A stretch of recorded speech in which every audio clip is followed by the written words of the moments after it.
Hello बच्चों, welcome Sunita Sinha channel. Sunita Sinha channel में आप सभी का हार्दिक स्वागत है।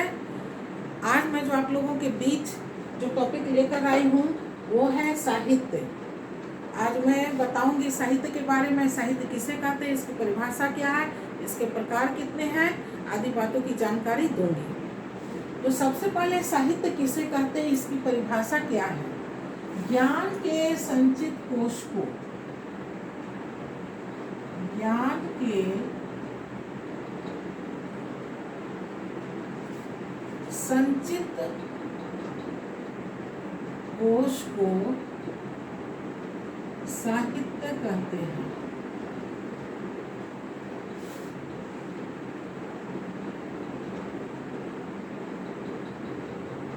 अब देखिए बच्चों, हमने लिखा कि ज्ञान के संचित कोश को साहित्य कहते हैं। अब ये ज्ञान आया कहाँ से, तब तो उसको संचित करेंगे। तो ज्ञान का किनका दिया हुआ ज्ञान, हमारे शिक्षाविदों ने या फिर हमारे संतों ने जो अपने जीवन के अनुभव से जो ज्ञान प्राप्त किए, उस ज्ञान को जो संचित कर कर रखा गया उसे ही साहित्य कहते हैं। संचित यानी, संचित का मतलब हो गया संग्रह करना, एकत्रित करना, इकट्ठा करना, जमा करना, या सिंपल वे में समझ लो जमा करना, जमा करके रखना। जब बहुत सारी चीजें हो तो उसको जमा कर देते हैं, एक जगह रख देते हैं, इकट्ठा कर देते हैं। तो ज्ञान के संचित कोश को साहित्य कहते हैं। यानी ज्ञान कहाँ से है, हमारे शिक्षाविदों ने या फिर संतों ने उनके जीवन में जो अनुभव हुआ, जो ज्ञान प्राप्त हुआ, उस ज्ञान को जहाँ एकत्रित जमा करके रखा गया उसे ही साहित्य कहते हैं। संचित कोश, कोश यानी, कोश कहते हैं खजाना को। खजाना कहो, निधि कहो, भंडार बोलो, ये सब पर्यायवाची शब्द है। तो संचित कोश को मैंने इकट्ठा किया हुआ है, जो ज्ञान को एक जगह एकत्रित किया गया है, वो हो गया खजाना, भंडार कहलाएगा। वो संचित ज्ञान जो क्या है वो भंडार है। यानी वहाँ एक नहीं अनेकों प्रकार के ज्ञान मिलेंगे, है ना। अनेक आदमी का, एक ही आदमी का एक जगह हो सकता है, या फिर अनेकों आदमी का दिया हुआ अनुभव ज्ञान, उसको एकत्रित कर रखा गया है, उसे ही साहित्य कहते हैं। अब एक बात और बता दें यहाँ हम, ये कोश और कोश दोनों का मतलब खजाना ही है। लेकिन ये जो कोश है, ताला मिश्रा वाला कोश, इसको हम लोग शब्द के लिए इस्तेमाल करते हैं। यानी लिखने पढ़ने में जब आ जाएगा तब ये कोश, जैसे कि शब्दकोश, शब्दकोश यानी शब्द का भंडार। भंडार में क्या होता है, अधिक मात्रा में सामान रहता है, रखा हुआ रहता है प्रचुर मात्रा में। तो ये शब्दकोश में हमको क्या क्या मिलेगा, पर्यायवाची शब्द मिलेगा, विलोम शब्द होता है, श्रुति सम भिन्नार्थक शब्द रहेगा, अनेक शब्दों के लिए एक शब्द रहेगा, है ना। शब्द एक और अर्थ अनेक का, तब भिन्नार्थक शब्द उसी को कहते हैं। तो इस तरह से यानी शब्दकोश यानी भंडार, एक चैप्टर आता है व्याकरण बुक में, शब्द भंडार कर, यानी वहाँ शब्दों का भंडार रहेगा। अब जैसे एक पर्यायवाची शब्द मान ले लेते हैं, जैसे घर। अब घर के लिए पर्यायवाची कई शब्द है, भवन है, निकेतन है, सदन है, आलय है, और भी कई वर्ड हैं, और भी कई शब्द हैं घर का। तो यहाँ कितने सारे शब्द मिल गए, एक शब्द के लिए कितने सारे शब्द मिल गए। ऐसे कईयों शब्द उसमें शब्द भंडार में हर तरह का मिलेगा। इसको पर्यायवाची शब्द बोले या समानार्थी शब्द बोले, विलोम शब्द बोले या विपरीतार्थक शब्द बोले, भिन्नार्थक शब्द भी बोलते हैं, यानी शब्द एक रहता है और उसका अर्थ अलग अलग निकलता है। जैसे कि एग्जाम्पल दे देते हैं, पर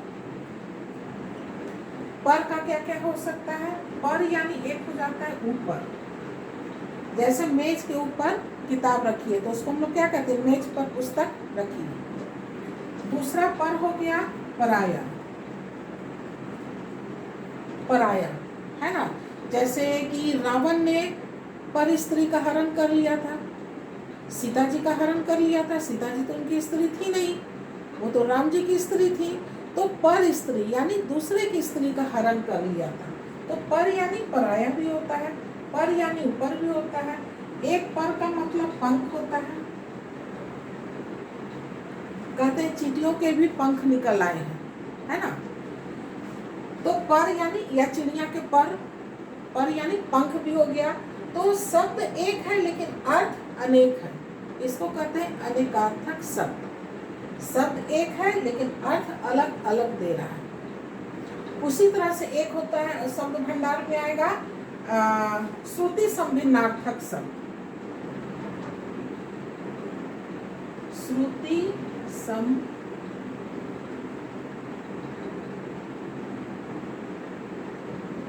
भिन्नार्थक शब्द। अब देखो इसमें 4 शब्द है, एक है श्रुति, दूसरा है सम, तीसरा है भिन्न और चौथा है अर्थक, यानी भिन्न जोड़ अर्थ मिलकर बन गया भिन्नार्थ। इसका अ और इसका मिलकर के बन गया आ, भिन्ना, ये जो हो गया आ। तो श्रुति यानी सुनना, सम यानी बराबर, बराबर कहे या समान बोल दे, एक समान। भिन्न यानी हो गया अर्थ, भिन्न यानी अलग, और अर्थक यानी अर्थ देने वाला, मतलब देने वाला। अर्थ मतलब उसका अर्थ जो निकल रहा है, मतलब निकल रहा है। तो श्रुति संभिन्नार्थक शब्द यानी वैसा शब्द जो सुनने में एक समान लगे लेकिन उसका अर्थ मतलब अलग अलग निकल रहा है। जैसे कि एग्जांपल यहीं पे बता रहे, कोश और कोश। तालव्य है तो तालव्य किसके लिए है? शब्दों के लिए आएगा, शब्द कोश। और ये कोश जो है खजाना, ये रुपया पैसा से संबंधित है।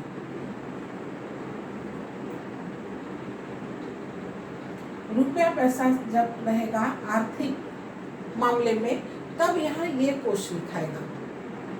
कोश यानी जैसे कि सरकार जो है अपना राहत कोष से, मान लो कहीं बाढ़ आ गया या कहीं सूखा हो गया जिसकी वजह से किसान भूखे मर रहे हैं क्योंकि फसल तो हुआ नहीं, सूखा हो गया, बारिश हुई नहीं, फसल नहीं होगा, जो कि उनका एक स्रोत है अपना जीवन यापन करने का, वो स्रोत ही उनका खत्म हो गया।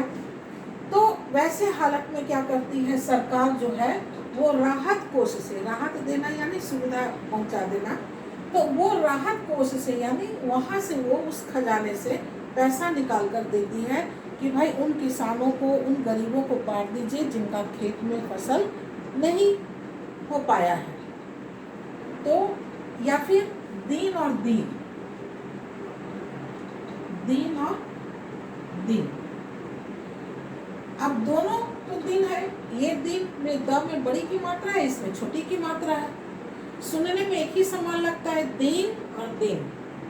ये चूंकि बड़ी की मात्रा है तो इसमें थोड़ा ज्यादा जोड़ देंगे और इस पर कम जोड़ देंगे, इससे अधिक समय लगता है बड़ी की मात्रा के उच्चारण में। इसके बड़ी की मात्रा के उच्चारण में छोटी की मात्रा यानी हर्षी की मात्रा के उच्चारण से इससे दुगुना समय बड़ी की मात्रा में लगता है।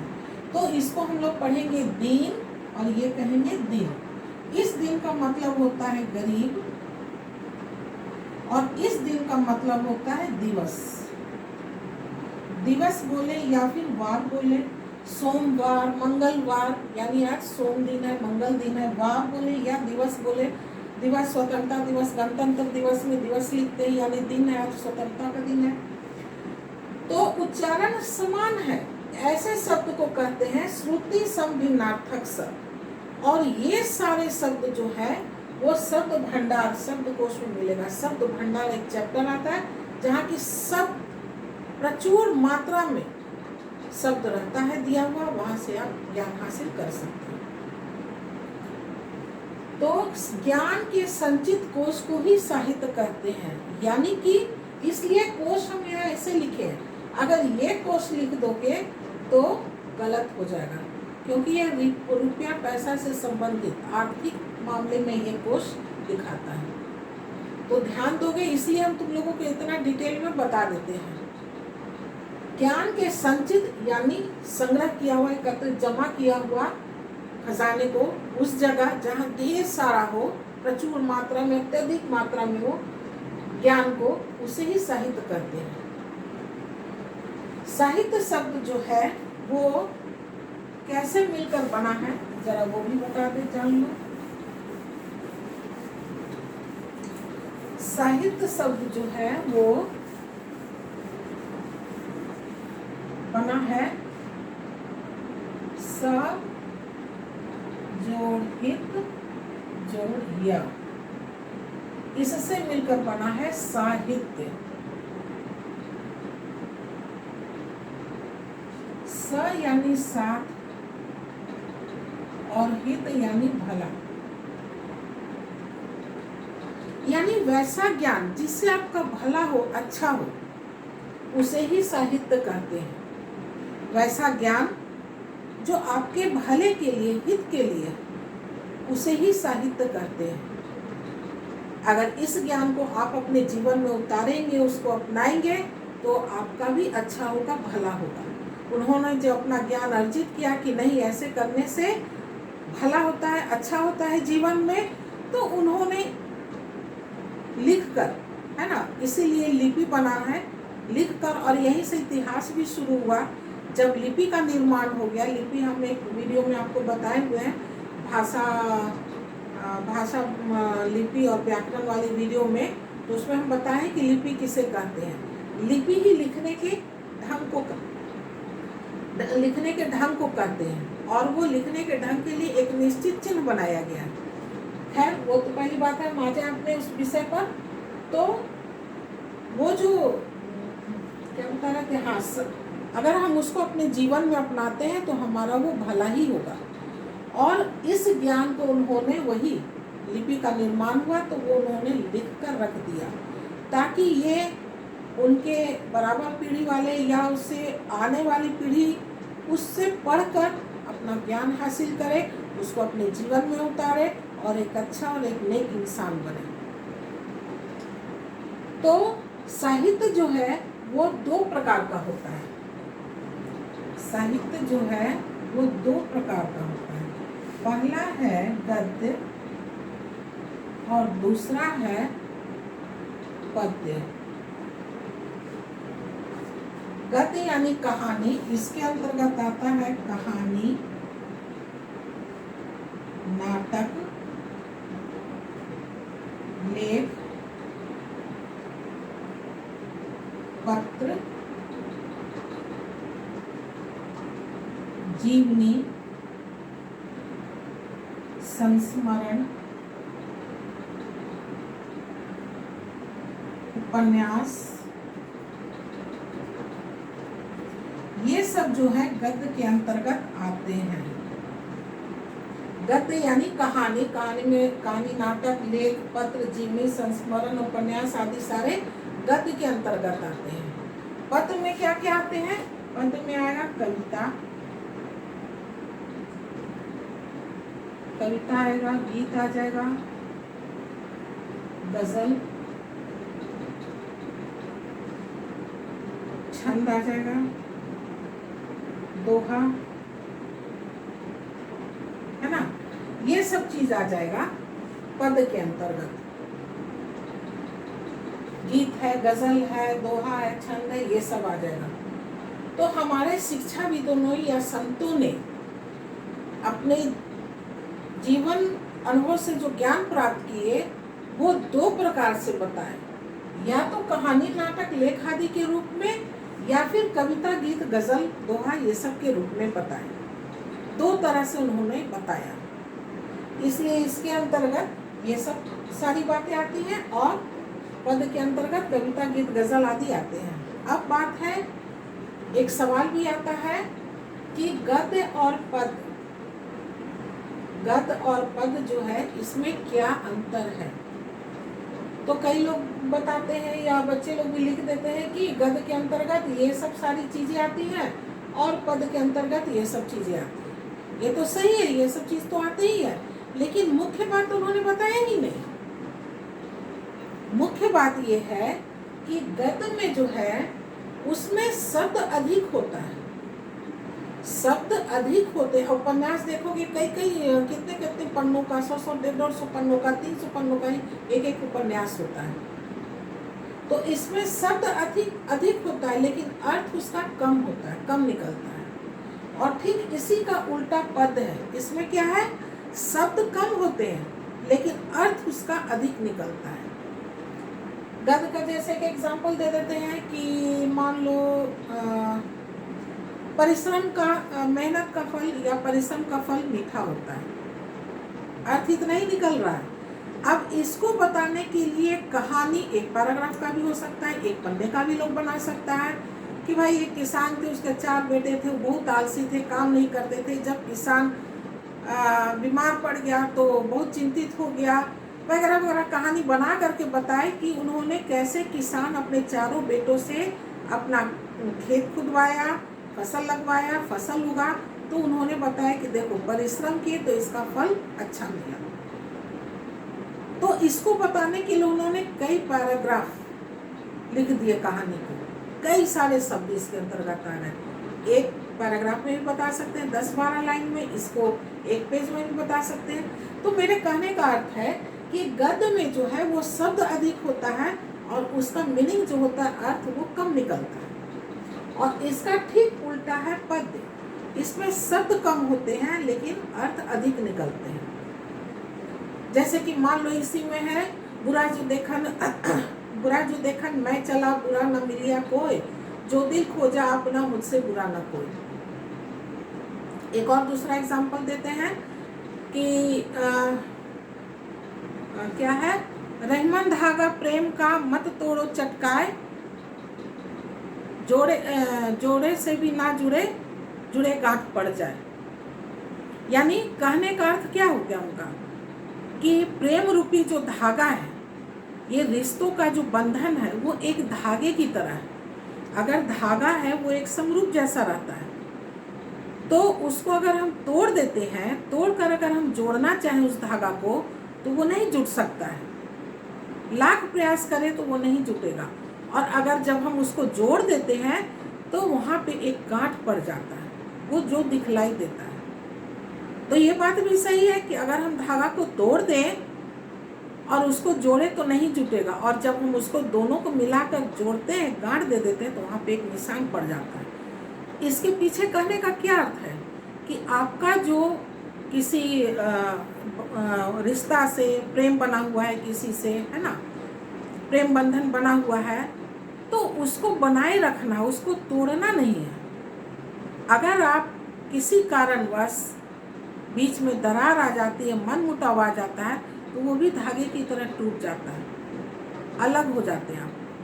और लाख प्रयास करिएगा तो फिर वो मन नहीं मिलता पहले की तरह। अगर फिर आप में मित्रता हो जाती है, मन मिल जाता है, तो भी आपके हृदय के किसी एक कोने में वो जरूर गांठ पड़ा रहेगा कि नहीं, ये आदमी उस वक्त हमको मेरे साथ ऐसा ही व्यवहार किया था। तो कहने का वही मतलब है कि प्रेम जो है, रिश्ता जो बंधन है, वो एक धागे की तरह। तो पद में यही है, शब्द कम होता है लेकिन अर्थ उसका अधिक निकलता है। और ठीक इसका उल्टा यही है कि इसमें शब्द अधिक होंगे और उसका अर्थ छोटा होगा, कम होगा। यही दोनों में, गद्य में और पद में अंतर है। एक बात हमारा छूट गया कि साहित्य जो है वो लैटिन वर्ड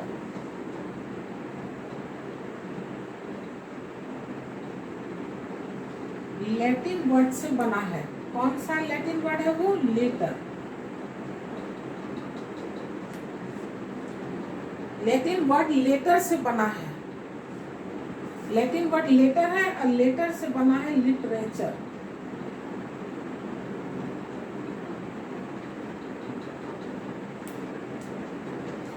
लैटिन वर्ड जो है, लैटिन शब्द लेटर, उससे बना है लिटरेचर, और लिटरेचर का हिंदी होता है साहित्य।